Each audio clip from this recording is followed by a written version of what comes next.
ದಿವೋಹಂ ಸ್ನೇಹಿತರೆ, ನಾನು ನಿಮ್ಮ doctor Deepa Rani Shekhar transform life ಪ್ರೋಗ್ರಾಮ್ಸಿಂದ ಲವ್, ಲೈಟ್ ಆ್ಯಂಡ್ ಗ್ರ್ಯಾಟಿಟ್ಯೂಡ್. ಎಲ್ರಿಗೂ ವರಮಹಾಲಕ್ಷ್ಮಿ ಹಬ್ಬದ ಹಾರ್ದಿಕ ಶುಭಾಶಯಗಳು.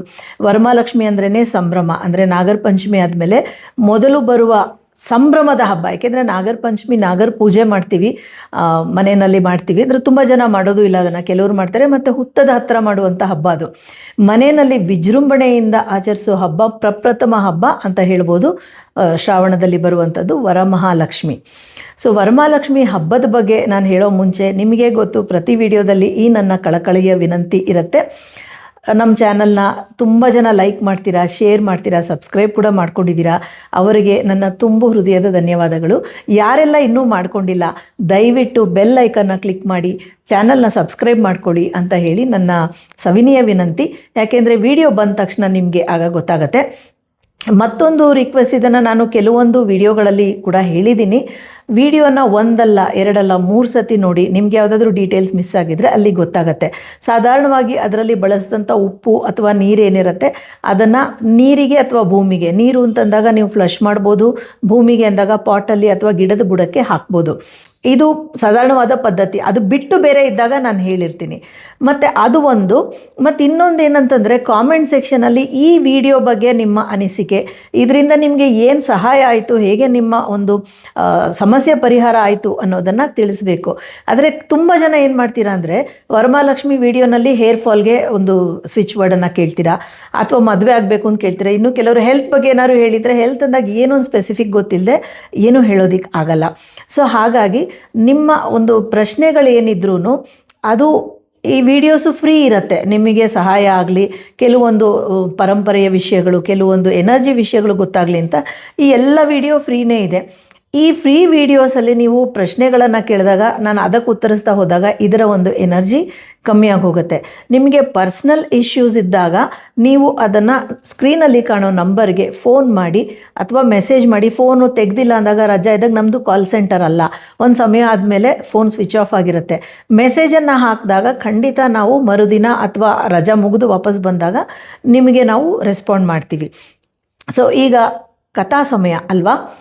ಕತೆ ಅಂತಂದಾಗ, ವರಮಹಾಲಕ್ಷ್ಮಿ ಅಂತಂದಾಗ, ಚಾರುಮತಿ ಅನ್ನೋ ಒಂದು ಮಹಿಳೆ ಪ್ರಪ್ರಥಮವಾಗಿ ವರಮಹಾಲಕ್ಷ್ಮಿಯನ್ನು ಮಾಡಿಸಿದಂಥ ಲಿಮ್ಕಾ ರೆಕಾರ್ಡ್ ಹೋಲ್ಡರ್ ಅಂತ ಹೇಳ್ಬೋದು. ಮೊದಲಿಗೆ ಮಾಡಿದಂಥ ಮಹಿಳೆ ಈಕೆ. ಆಕೆಗೆ ವರ ಅಂತಂದರೆ ಮಹಾಲಕ್ಷ್ಮಿ ಒಂದು ಗೊತ್ತೇ ಇದೆ ಎಲ್ರಿಗೂ. ವರಮಹಾಲಕ್ಷ್ಮಿ ಅಂದರೆ ವರ ಕೊಡುವ ದೇವಿ. ಸೊ ನೀ ಏನೇ ಕೇಳಿದ್ರೂ ನಿನಗೆ ನಾನು ವರವನ್ನು ಕೊಡ್ತೀನಿ ಅಂತ ಹೇಳಿ ಈ ಚಾರುಮತಿಯ ಕನಸಲ್ಲಿ ಲಕ್ಷ್ಮಿ ಬಂದು ಹೇಳ್ತಾಳೆ. ಸೊ ಆಕೆ ಅಂದರೆ, ನಾವು ಕೆಲವೊಂದು ವಿಷಯನ ನಮ್ಮೊಳಗೆ ಇಟ್ಕೊಂಡಾಗ ಅದು ಸಂಕುಚಿತ ಆಗುತ್ತೆ. ಆಕೆ ಅದನ್ನು ಮಾಡಿದೆ, ತನ್ನೆಲ್ಲ ಗೆಳತಿಯರಿಗೆ, ತನ್ನೆಲ್ಲ ಹೆಂಗೆಳೆಯರಿಗೆ ಎಲ್ರಿಗೂ ಹೇಳಿ ಎಲ್ಲರೂ ತಮ್ಮ ತಮ್ಮ ಮನೆಯಲ್ಲಿ ವರಮಹಾಲಕ್ಷ್ಮಿಯನ್ನು ಆಚರಿಸ್ತಾರೆ. ಹಬ್ಬ ಅಂದಾಗ ನಾವು ಯಾವ ರೀತಿ ಆಚರಿಸ್ತೀವೋ ಅದೇ ಹಬ್ಬ, ಮನಸ್ಸಾರೆ ಮಾಡಬೇಕು. ಆಡಂಬರ ಅನ್ನೋದಕ್ಕಿಂತ ನಾವು ಮಾಡೋ ವಿಷಯ ಅಂದರೆ, ಈಗ ನಾನು ಸುಮಾರು ವಿಷಯಗಳನ್ನು ತೋರಿಸ್ತೀನಿ ನಿಮಗೆ, ಅದು ಆಡಂಬರವಲ್ಲ, ಎನರ್ಜಿ. ಅಂದರೆ ಈಗ ಮಂತ್ರವನ್ನು ಹೇಳಬೇಕಾದ್ರೆ ಸರಿಯಾಗಿ ಉಚ್ಚಾರಣೆ ಮಾಡಬೇಕು, ಒಂದು ಚಿಹ್ನೆಯನ್ನು ಬರಿಬೇಕಾದ್ರೆ ಸರಿಯಾಗಿ ಬರಿಬೇಕಲ್ವ. ಆ ಥರ ಕೆಲವು ವಿಷಯಗಳನ್ನು ನಿಮಗೆ ತಿಳಿಸಿ ಹೇಳ್ತೀನಿ ಹೊರತು ಬೇರೆ ಏನೂ ಇಲ್ಲ. ಸೊ ಈ ಚಾರುಮತಿ ಮತ್ತು ತನ್ನ ಗೆಳತಿಯರೆಲ್ಲ ಹಬ್ಬವನ್ನು ಮಾಡಿದಾಗ, ವರಮಹಾಲಕ್ಷ್ಮಿ ವ್ರತವನ್ನು ಮಾಡಿದಾಗ ಲಕ್ಷ್ಮಿ ಪ್ರಸನ್ನಳಾಗಿ ಎಲ್ರಿಗೂ ಒಲಿದು ಸುಮಾರು ವರವನ್ನು ಕೊಡ್ತಾಳೆ. ಮತ್ತು ವರಮಹಾಲಕ್ಷ್ಮಿ ಅಂದರೆ ನಾವು ಧನ ಸಂಪತ್ತನ್ನು ಬರಮಾಡ್ಕೊಳ್ಳೋದಲ್ಲ, ನಮ್ಮೊಳಗಿರುವಂಥ ಜ್ಞಾನ ಸಂಪತ್ತು, ಧನ ಸಂಪತ್ತು ಎಲ್ಲವನ್ನೂ ಬಡಿದೆಬ್ಸೋ ಅಂಥದ್ದು ವರಮಹಾಲಕ್ಷ್ಮಿ. ಪ್ರತಿ ವರ್ಷ ಯಾವುದೋ ಒಂದು ಹೊಸ ವಿಷಯನ ಹೇಳ್ತೀನಿ. ವರಮಹಾಲಕ್ಷ್ಮಿಗೆ ಕಳಸ ಇಡೋದು ಜನಜಾಹೀರ ಎಲ್ಲರೂ ಮಾಡ್ತಾರೆ. ಸೊ ಅದರಲ್ಲಿ ಕೆಲವೊಂದು ವಿಶೇಷತೆನ ಏನು ಮಾಡ್ಬೋದು ಅಂತ ಹೇಳಿ ನಾನು ತೋರಿಸ್ಕೊಡ್ತೀನಿ ನಿಮಗೆ. ಸೊ ಪ್ರಥಮವಾಗಿ ಈ ಒಂದು ತಟ್ಟೆ, ಒಂದು ಯಾವುದಾದ್ರೂ ಒಂದು ಚಿನ್ನದ ತಟ್ಟೆ ಇರ್ಬೋದು, ಬೆಳ್ಳಿ ತಟ್ಟೆ ಇರ್ಬೋದು, ಗಾಜಿನ ತಟ್ಟೆ ಇರ್ಬೋದು, ಮಣ್ಣಿಂದ ಇರ್ಬೋದು, ಸ್ಟೀಲಿಂದ ಇರ್ಬೋದು. ತಟ್ಟೆಯನ್ನು ತಗೊಳ್ಳಿ. ನೀವು ರೌಂಡಾಗಿರುವಂಥ ಈ ಥರ ಒಂದು ಪೇಪರ್ ಆದರೂ ತೊಗೊಳ್ಳಿ. ಸ್ಕ್ವೇರಾಗಿ ಕಟ್ ಮಾಡಿ, ತುಂಬ ದೊಡ್ಡದು ಬೇಡ, ಚಿಕ್ಕದು. ಇದರಲ್ಲಿ ಏನು ಮಾಡಬೇಕಂದ್ರೆ, ಒಂದು ಚೌಕವನ್ನು ಹಾಕ್ಕೊಳ್ಳಿ. ಚಿಕ್ಕದಾಗಿರಲಿ, ಕೆಂಪು ಬಣ್ಣದಲ್ಲಿ ಹಾಕ್ಕೋತೀರ. ಇದು ಒಂಥರ ಲಕ್ಷ್ಮೀ ಯಂತ್ರ ಅಂತ ಹೇಳ್ಬೋದು. ಚೌಕವನ್ನು ಹಾಕ್ಕೋತೀರ. ಅದರ ಮೇಲೆ ಅದಕ್ಕಿಂತ ಸ್ವಲ್ಪ ಸ್ವಲ್ಪ ಕಿರಿದಾದ 3 ರೇಖೆಗಳನ್ನು 4 ಕಡೆ ಹಾಕ್ಕೋತೀರ. ತುಂಬ ಸರಳವಾಗಿದೆ, ನೀವೇನು ತುಂಬ ಕಷ್ಟಪಡಬೇಕಾಗಿಲ್ಲ. ಈ ಥರ 3 ರೇಖೆಗಳನ್ನು ಹಾಕ್ತೀರ. ಸೊ ಹೀಗೆ ನೀವು ಅದನ್ನು ನಿಧಾನವಾಗಿ ನೋಡಿ. ಸೊ ಇಲ್ಲಿಂದ ಇಲ್ಲಿಗೆ ಜಾಯಿನ್ ಮಾಡ್ತೀರಾ, ಮತ್ತು ಇಲ್ಲಿಂದ ಇಲ್ಲಿಗೆ ಜಾಯಿನ್ ಮಾಡ್ತೀರಾ, ಮತ್ತು ಇಲ್ಲಿಂದ ಇಲ್ಲಿಗೆ ಜಾಯಿನ್ ಮಾಡ್ತೀರಾ. ಸೊ ಹಾಗೆ ಇಲ್ಲಿಂದ ಇಲ್ಲಿಗೆ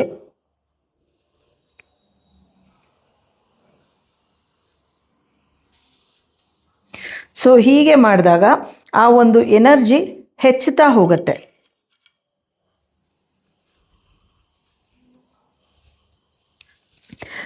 ಇದು ಲಕ್ಷ್ಮಿ ಯಂತ್ರ ಆಯಿತು. ಇದರ ಮಧ್ಯದಲ್ಲಿ ನೀವು ಹಸಿರು ಬಣ್ಣದ ಸ್ಕೆಚ್ ಪೆನ್ನನ್ನು ತಗೊಳ್ಳಿ. ಹಸಿರು ಬಣ್ಣದ ಸ್ಕೆಚ್ ಪೆನ್ನನ್ನು ತಗೊಂಡು 741520888 ಅನ್ನೋ ಸ್ವಿಚ್ ನಂಬರನ್ನು ಬರೀರಿ. ಅದು ಯಾವ ಮುಖಕ್ಕೆ ಬೇಕಾದರೂ ಇರ್ಬೋದು. ಬೇಕಾದರೆ ನೀವು ಈಸ್ಟ್ ಅಥವಾ ನಾರ್ತ್ಗೆ ಫೇಸ್ ಮಾಡಿ. ಮತ್ತೊಂದು ಅದೇ ಥರ ಒಂದು ಪೇಪರನ್ನು ತಗೊಳ್ತಾ ಇದ್ದೀನಿ. ಅದರ ಮೇಲೆ ಇದನ್ನು ಇಟ್ಟು ಒಂದು ಲಕ್ಷ್ಮಿ ಯಂತ್ರನ ಮಾಡೋಣ. ಇದಕ್ಕೆ ಒಂದು ಚೌಕವನ್ನು ಬರೀತಾ ಇದ್ದೀನಿ.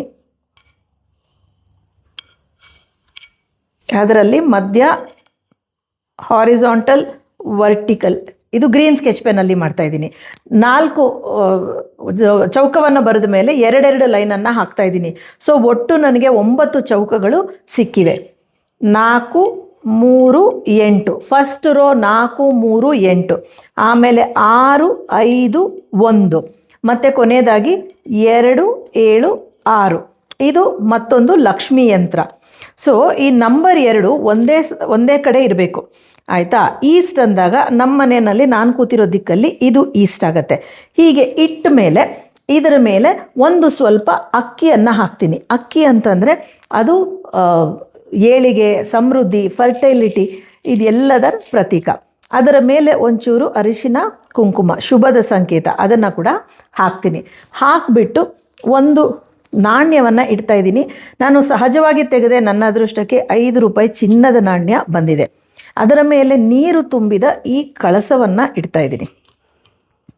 ಈ ಕಳಸವನ್ನು ಇಟ್ಟ ಮೇಲೆ ಕಳಸದಲ್ಲಿ ನೀರು ತುಂಬಿದೆ. ನಿಮ್ಮ ಮನೆಯಲ್ಲಿ ಗಂಗೆ ಇದ್ದರೆ ಗಂಗೆ ಒಂದು ತೊಟ್ಟು ಹಾಕಿ, ಅದು ಇನ್ನೂ ತುಂಬ ಒಳ್ಳೆಯದು. ಸೊ ಇದರಲ್ಲಿ ನಾನು ಮತ್ತೆ ಅಕ್ಕಿಯನ್ನು ಒಂಚೂರು ಹಾಕ್ತಾ ಇದ್ದೀನಿ. ಒಂದು ಚೂರು ಅಕ್ಕಿಯನ್ನು ಓಂ ಲಕ್ಷ್ಮಿಯೇ ನಮಃ, ಓಂ ಲಕ್ಷ್ಮಿಯೇ ನಮಃ, ಓಂ ಲಕ್ಷ್ಮಿಯೇ ನಮಃ, ಮತ್ತು ಒಂಚೂರು ಕುಂಕುಮ, ಅರಿಶಿನ, ಶ್ರೀಂ ಮಹಾಲಕ್ಷ್ಮಿಯೇ ನಮಃ, ಶ್ರೀಂ ಮಹಾಲಕ್ಷ್ಮಿಯೇ ನಮಃ, ಶ್ರೀಂ ಮಹಾಲಕ್ಷ್ಮಿಯೇ ನಮಃ ಅಂತ ಹೇಳಿ ಹಾಕ್ತಾ ಇದ್ದೀನಿ. ಮತ್ತು ನಮ್ಮ ಜೀವನ ಸಿಹಿಯಾಗಿರಲಿ ಅಂತ ಹೇಳಿ 3 ಒಣ ದ್ರಾಕ್ಷಿಯನ್ನು ಹಾಕ್ತಾ ಇದ್ದೀನಿ. ಮತ್ತು ಸಮೃದ್ಧಿ ತುಂಬಿರಲಿ ಅಂತ ಯಾವುದೇ ಡ್ರೈ ಫ್ರೂಟ್ಸ್ ಆಗ್ಬೋದು, ಗೋಡಂಬಿ ಆಗ್ಬೋದು, ಬಾದಾಮಿ ಆಗ್ಬೋದು, ಹಿಡಿಯಾದರೂ ಸರಿ, ಅದು ಮುರಿದದ್ದಾದರೂ ಸರಿ, 3 ತುಂಡು ಅದನ್ನು ಹಾಕ್ತಾಯಿದ್ದೀನಿ. ಮತ್ತು ಅಬಂಡನ್ಸಿಗೆ ನನ್ನ ಫೇವ್ರೆಟ್ ಮತ್ತು ಯೂನಿವರ್ಸ್ ಫೇವ್ರೆಟ್ ಚಕ್ಕೆಯನ್ನು ಕೂಡ ಹಾಕ್ತಾಯಿದ್ದೀನಿ. ಮತ್ತು 3 ಲವಂಗವನ್ನು ಹಾಕ್ತಾಯಿದ್ದೀನಿ. 3 ಲವಂಗವನ್ನು ಹಾಕ್ತಾಯಿದ್ದೀನಿ. 3 ಲವಂಗವನ್ನು ಹಾಕಿದ ಮೇಲೆ ಒಂದು ಅರಿಶಿನ ಬಣ್ಣದ ಹೂವು, ಯಾವ ಹೂವಾದರೂ ಆಗ್ಬೋದು, ರೋಸ್ ಆಗ್ಬೋದು, ಸಾಮಂತಿಗೆ ಆಗ್ಬೋದು, ಸುವಾಸನೆ ಇರುವಂಥದ್ದಾದರೆ ಇನ್ನೂ ಒಳ್ಳೆಯದು, ಅದನ್ನು ಹಾಕ್ತಾಯಿದ್ದೀನಿ. ಮತ್ತು ನಾಣ್ಯ 0 ಬರುವಂಥದ್ದನ್ನು ಹಾಕಬೇಡಿ. ನಾನು ಕಳಸದ ಕೆಳಗೆ ಇಟ್ಟಿದ್ದು 5 ರೂಪಾಯಿ, ಈಗ 21 ರೂಪಾಯಿ, 20 ರೂಪಾಯಿ ಕಾಯಿನ್ ಒಂದು ಮತ್ತು 1 ರೂಪಾಯಿ ಕಾಯಿನ್ ಒಂದನ್ನು ಇದ್ರ ಒಳಗೆ ಹಾಕ್ತಾಯಿದ್ದೀನಿ. ಮತ್ತು ಒಂದು ಚಿನ್ನದ ವಸ್ತುವನ್ನು ಕೂಡ ಹಾಕ್ತಾಯಿದ್ದೀನಿ. ಚಿನ್ನ ಇಲ್ಲಾಂದರೆ ಬೆಳ್ಳಿ ಕೂಡ ಹಾಕ್ಬೋದು ನೀವು. ಮತ್ತು ತೆಂಗಿನಕಾಯಿನ ತೊಳೆದು ರೆಡಿ ಮಾಡ್ಕೊಂಡಿದ್ದೀನಿ. ಮತ್ತು ಆ ಕಳಸದ ನೀರಿಂದನೇ ಒಂಚೂರು ಒದ್ದೆ ಮಾಡಿಕೊಂಡಾಗ ಹೀಗೆ ಒಂಚೂರು ಅರಿಶಿನ, 3 ಕನಿಷ್ಠ 3 ಬೊಟ್ಟು ಕುಂಕುಮವಿಟ್ಟು ಹೀಗೆ ಮಾವಿನ ಸೊಪ್ಪನ್ನು ಇಟ್ಟು ಆ ಕಳಸದಲ್ಲಿ ಆ ಒಂದು ತೆಂಗಿನಕಾಯಿ ನೀರಿಗೆ ಟಚ್ ಆಗಬೇಕು. ಅದು ತುಂಬ ಮುಖ್ಯ.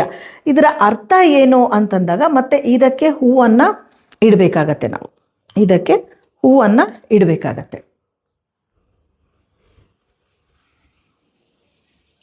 ಹೂವನ್ನು ಇಡ್ತಾ ಇದ್ದೀವಿ. ಸೊ ಕನಿಷ್ಠ 3 ಹೂವನ್ನು ಮೇಲಿಟ್ಟಿದ್ದೀನಿ, 1 ಹೂವನ್ನು ಒಳಗಡೆ ಹಾಕಿದ್ದೀನಿ. ಮತ್ತೊಂದು ವಿಶೇಷ ಅಂತಂದರೆ ಒಂದು ಅಚ್ಚು ಬೆಲ್ಲವನ್ನು ಲಕ್ಷ್ಮಿಗೆ ಅರ್ಪಿಸಿ. ಯಾಕೆ ಅಂತಂದರೆ ಕೆಲಸಗಳು ಸುಸೂತ್ರವಾಗಿ ಆಗಲಿ. ಇದರ ಒಂದು ವಿಶೇಷ ಏನು ಅಂತಂದರೆ ಕಳಸ ಅಂತಂದ್ರೇ ಅಬಂಡನ್ಸ್, ಅಂದರೆ ಅಭಿವೃದ್ಧಿ, ಐಶ್ವರ್ಯ ಅಂತ ಅರ್ಥ. ಕಳಸ ನಮ್ಮ ಬ್ರಹ್ಮಾಂಡವನ್ನೇ, ಮ್ಯಾಕ್ರೋಕಾಸಮ್ ಅಂತ ಏನು ಹೇಳ್ತೀವಿ, ಅದನ್ನು ಒಂದು ಇದು ಮಾಡುತ್ತೆ,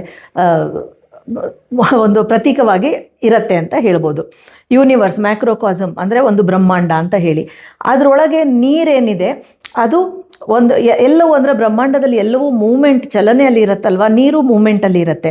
ತೆಂಗಿನಕಾಯಿ ಅಂದಾಗ ಪ್ಯೂರಿಟಿ, ಶುದ್ಧತ್ವ, ಸರೆಂಡರ್, ದೇವರಿಗೆ ನಾವು ಪೂರ್ತಿ ನಾವು ಶರಣಾಗಬೇಕು. ಅದು ಮತ್ತು ವಿಸ್ಡಮ್, ಜ್ಞಾನ, ಅರಿವು ಎಲ್ಲವನ್ನ, ಮತ್ತು ಆಧ್ಯಾತ್ಮಿಕತೆ ಇದೆಲ್ಲವನ್ನ ತೋರಿಸುತ್ತೆ. ಮತ್ತು ಈ ಕುಂಭ ಏನಿದೆ ಇದು ನಮ್ಮ ದೇಹ, ಒಳಗೆ ಇರುವ ನೀರು, ನಮ್ಮ ರಕ್ತ, ಮತ್ತು ನಾವು ಹಾಕಿದಂಥ ವಸ್ತುಗಳು ಆರೋಗ್ಯ, ಐಶ್ವರ್ಯ, ಅಭಿವೃದ್ಧಿ ಇದೆಲ್ಲವನ್ನ ತೋರಿಸುತ್ತೆ. ಮತ್ತು ಇದು ಮಾವಿನ ಎಲೆಗಳು ಏನಂತಂದರೆ ಶಕ್ತಿ, ಸಾಮರ್ಥ್ಯ, ಏಳಿಗೆ, ಅಭಿವೃದ್ಧಿ ಇದೆಲ್ಲವನ್ನು ತೋರಿಸುತ್ತೆ. ಮತ್ತು ಇದಕ್ಕೆ ಒಂದು ವಿಳೆದೆಲೆನ ಅಡಿಕೆ ಸಮೇತ ಸಮರ್ಪಣೆ ಮಾಡಿ, ಒಂದು ಹಣ್ಣನ್ನು ಕೂಡ ಇಡಿ. ಮತ್ತು ನೀವು ಯಾವ ಬಣ್ಣದ ಸೀರೆಯನ್ನು ಕಳಸಕ್ಕೆ ಉಡಿಸ್ತೀರಾ ಅನ್ನೋದ್ರ ಮೇಲೆ ಕೆಲವೊಂದು ಸಮಾಚಾರವನ್ನು ಹೇಳಲಿಕ್ಕೆ ಇಷ್ಟಪಡ್ತೀನಿ. ಹಸಿರು ಅಂತಂದಾಗ ಸಮೃದ್ಧಿಯ ಪ್ರತೀಕ. ಸಮೃದ್ಧಿ, ಫರ್ಟೈಲಿಟಿ ಇರ್ಬೋದು, ಮಕ್ಕಳಾಗ್ತಾ ಇಲ್ಲ, ಮಗು ಆಗಬೇಕು ಅಂತ, ಅಥವಾ ನೆಲದಲ್ಲಿ ಹೊಲದಲ್ಲಿ ಚೆನ್ನಾಗಿ ನಿಮಗೆ ಫಲ ಬರಬೇಕು ಅಂತಂದರೆ, ಮತ್ತು ಮನೆ ಕಟ್ಟಬೇಕು ಅಂತಂದರೆ ಎಲ್ಲ ಹಸಿರು ಬಣ್ಣದ ಸೀರೆಯನ್ನು ಕಳಸಕ್ಕೆ ಉಡಿಸಿ. ನೀವು ಆಲ್ರೆಡಿ ತೊಗೊಂಡಿದ್ರೆ ಪರವಾಗಿಲ್ಲ, ಆರೋಗ್ಯಕ್ಕೆ ಕೂಡ ಹಸಿರು ಬಣ್ಣ. ನಂತರ ಬರೋದು ಕೆಂಪು, ಶಕ್ತಿ, ಐಶ್ವರ್ಯ, ಮತ್ತು ಒಂಥರ ನೆನೆಸಿದ ಕಾರ್ಯವನ್ನು ಮುಂದೆ ನಡೆಸ್ಕೊಳ್ತಾ ಹೋಗಬೇಕು ಅಂತಂದಾಗ ಕೆಂಪು ಬಣ್ಣದ ಸೀರೆಯನ್ನು ಉಡಿಸಿ. ಮತ್ತು ಹಳದಿ ಬಣ್ಣ ಅಂದಾಗ ಶುಭ, ಮದುವೆ ಆಗಬೇಕು, ಇನ್ನೊಂದಾಗಬೇಕು ಅಂತಂದಾಗ ಆ ಡೇಟು ನಿಮಗೆ ಬೇಗ ಕೂಡಿ ಬರುತ್ತೆ, ಮತ್ತು ನಿಮಗೆ ಅದು ಬೇಗ ಬೇಗ ಕೆಲಸಗಳಾಗ್ತಾ ಹೋಗುತ್ತೆ, ಶುಭದಲ್ಲಿ ಮುಗಿಯುತ್ತೆ. ಅಂದರೆ ಒಂಥರ ಸಮಾಧಾನಕರವಾಗಿ ಒಳ್ಳೆಯ ರೀತಿಯಲ್ಲಿ ಮುಗಿಯುತ್ತೆ.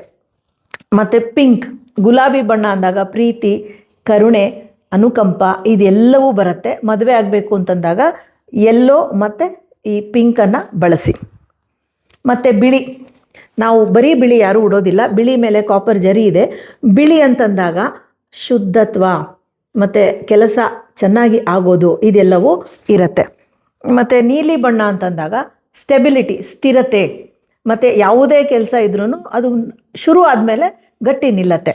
ನಂತರ ವೈಲೆಟ್ ಅಥವಾ ಈ ನೇರಳೆ ಬಣ್ಣ ಅಂತಂದಾಗ ನಮ್ಮ ಧ್ಯೇಯ ಮುಗಿಯೋವರೆಗೂ ನಮಗೆ ಅದು ಸಾಥನ್ನು ಕೊಡುತ್ತೆ, ಅಂದರೆ ಅದು ನಮ್ಮ ಜೊತೆಯಲ್ಲಿ ಇರುತ್ತೆ. ಇದು ಈ ಬಣ್ಣಗಳ ಅರ್ಥ. ಇದನ್ನು ಬಿಟ್ಟು ಬೇರೆ ಬಣ್ಣ ಇದ್ದರೆ ನನಗೆ ಮೆನ್ಷನ್ ಮಾಡೋಕ್ಕೆ ಸದ್ಯ ಗೊತ್ತಾಗಿಲ್ಲ. ಇದಿಷ್ಟು ತೋಚ್ತು, ಇದಿಷ್ಟನ್ನು ತೋರಿಸಿದ್ದೀನಿ. ಮತ್ತೊಂದು ವಿಷಯ ಏನು ಅಂತಂದರೆ, ನೀವು ಎಲ್ಲ ಮಿಕ್ಸ್ ಇರೋ ಕಲರ್ ಅಂದಾಗ ಎಲ್ಲ ಅಂಶವೂ ನಿಮಗೆ ಸಿಗತ್ತೆ. ಸೊ ಈ ಸರ್ತಿ ನೀವು ಆಲ್ರೆಡಿ ತಂದುಬಿಟ್ಟಿದ್ರೆ ಮುಂದೆ ಯಾವುದಾದ್ರೂ ಹಬ್ಬಕ್ಕೆ ಈ ಒಂದು ರೀತಿಯಲ್ಲಿ ನೀವು ತರ್ಬೋದು. ಸೊ ಇದು ಆದ ನಂತರ ನೀವು ಲಕ್ಷ್ಮಿಯ ಮಂತ್ರವನ್ನು ಹೇಳಿ, ಲಕ್ಷ್ಮಿಯ ಸ್ತೋತ್ರವನ್ನು ಹೇಳಿ, ನಿಮಗೆ ಯಾವುದೂ ಇಲ್ಲಾಂದರೆ ಓಂ ಶ್ರೀಂ ಮಹಾಲಕ್ಷ್ಮಿಯೇ ನಮಃ ಅನ್ನೋದನ್ನು 108 ಸರ್ತಿ ಚಾಂಟ್ ಮಾಡಿ. ಇದೆಲ್ಲ ಆದಮೇಲೆ ನೀವು ಈ ಕಳಸದ ನೀರನ್ನು ತುಳಸಿಗೆ ಹಾಕಿ, ಬೇರೆ ಎಲ್ಲದಕ್ಕಿಂತ ತುಳಸಿಗೆ ಹಾಕಿ, ಆ ಅಕ್ಕಿ ಏನಿದೆ ಅದರಲ್ಲಿ ನೀವು ಅಡುಗೆಯನ್ನು ಮಾಡಿ, ಅಡುಗೆ ಮಾಡಬೇಕಾದ್ರೆ ಅದರಲ್ಲಿ ಹಾಕಿ ಸಿಹಿ ಮಾಡಿದ್ರೆ ಇನ್ನೂ ಒಳ್ಳೆಯದು. ಈ ಕಳಸದ ತೆಂಗಿನಕಾಯಿ ಮತ್ತು ಆ ಅಕ್ಕಿ ಸೇರಿಸಿ ಏನಾದರೂ ಸಿಹಿ ಮಾಡಿದ್ರೆ ಇನ್ನೂ ತುಂಬ ಒಳ್ಳೆಯದು. ಮತ್ತು ಅದರಲ್ಲಿರುವಂಥ ಡ್ರೈ ಫ್ರೂಟ್ಸು ಏನು ಹಾಕಿದ್ದೀರಾ ಅದೆಲ್ಲವನ್ನು ಬಳಸ್ಕೊಳ್ಳಿ. ಇದರಲ್ಲಿರುವಂಥ ಕಾಯಿನು, ಒಂದು ಕಾಯಿನ್ ಅಂದರೆ 3 ಕಾಯಿನ್ ಹಾಕಿದ್ದೀನಿ ಒಟ್ಟು ನಾನು. ಒಂದು ಕಾಯಿನು ನಿಮ್ಮ ಪರ್ಸಲ್ಲಿ ಇಟ್ಕೊಳ್ಳಿ, ಒಂದು ಕಾಯಿನ್ ನಿಮ್ಮ ಕ್ಯಾಶ್ ಬಾಕ್ಸಲ್ಲಿ ಇಡಿ, ಇನ್ನೊಂದು ನೀವು ಲಕ್ಷ್ಮೀ ಪೂಜೆ ಮಾಡ್ತಿರಲ್ಲ ಆ ಮಹಾಲಕ್ಷ್ಮಿ ಹತ್ರ ಮುಂದಿನ ವರ್ಷದ ತನಕ ಇಡಿ. ಆ ಒಂದು ಯಂತ್ರಗಳನ್ನು ಏನು ಮಾಡಬೇಕು ಅಂದಾಗ ಅದನ್ನು ನಿಮ್ಮ ಪರ್ಸಲ್ಲಿ ಇಟ್ಕೋಬೋದು, ನಿಮ್ಮ ದೇವ್ರ ಮನೆ ಕಳಸದ ಕೆಳಗೆ ಇಡ್ಬೋದು. ಕಳಸದ ಕೆಳಗೆ ಇಡ್ತೀರ, ನೀರು ಬೀಳೋ ಸಂಭವ ಇದೆ ಅಂದರೆ ಚೂರು ಲ್ಯಾಮಿನೇಟ್ ಮಾಡಿಸಿ, ಇಲ್ಲ ಅಂತಂದರೆ ನಿಮ್ಮ ದಿಂಬಿನಡಿ ಇಟ್ಕೋಬೋದು, ನಿಮ್ಮ ಕ್ಯಾಶ್ ಬಾಕ್ಸಲ್ಲಿ ಇಟ್ಕೋಬೋದು. ಇದಿಷ್ಟನ್ನು ಮಾಡಿ ನಿಮಗೆ ಖಂಡಿತ ಒಳ್ಳೆಯದಾಗಲಿ. ಮತ್ತೊಮ್ಮೆ ವರಮಹಾಲಕ್ಷ್ಮಿ ಹಬ್ಬದ ಹಾರ್ದಿಕ ಶುಭಾಶಯಗಳು. ಮತ್ತು ಈ ಹೂವನ್ನು ಕೂಡ ನೀವು ಭೂಮಿಗೆ ಹಾಕಿ, ಕಸದಲ್ಲಿ ಹಾಕದೆ, ಈ ಯಂತ್ರವನ್ನು ನೀವು ಬೇರೆ ಟೈಮಲ್ಲಿ ಮಾಡಿದ್ರೂ ಎನರ್ಜಿ ಇರುತ್ತೆ. ವರಮಹಾಲಕ್ಷ್ಮಿ ಕಳಸಕ್ಕೆ ಇಟ್ಟಂಥ ಯಂತ್ರ ಅಂದಾಗ ಅದು ಇನ್ನೂ ಹೆಚ್ಚು ಹೆಚ್ಚು ಹೆಚ್ಚು ಪವರ್ಫುಲ್ ಇರುತ್ತೆ. ಮತ್ತೊಮ್ಮೆ ಎಲ್ರಿಗೂ ವರಮಹಾಲಕ್ಷ್ಮಿ ಹಬ್ಬದ ಹಾರ್ದಿಕ ಶುಭಾಶಯಗಳು. Thank you so much for joining me. ನಾನು ನಿಮ್ಮ doctor Deepa Rani Shekhar, transform life ಪ್ರೋಗ್ರಾಮ್ಸಿಂದ. ದಿವೋಹಂ, ಲವ್, ಲೈಟ್ ಆ್ಯಂಡ್ ಗ್ರ್ಯಾಟಿಟ್ಯೂಡ್.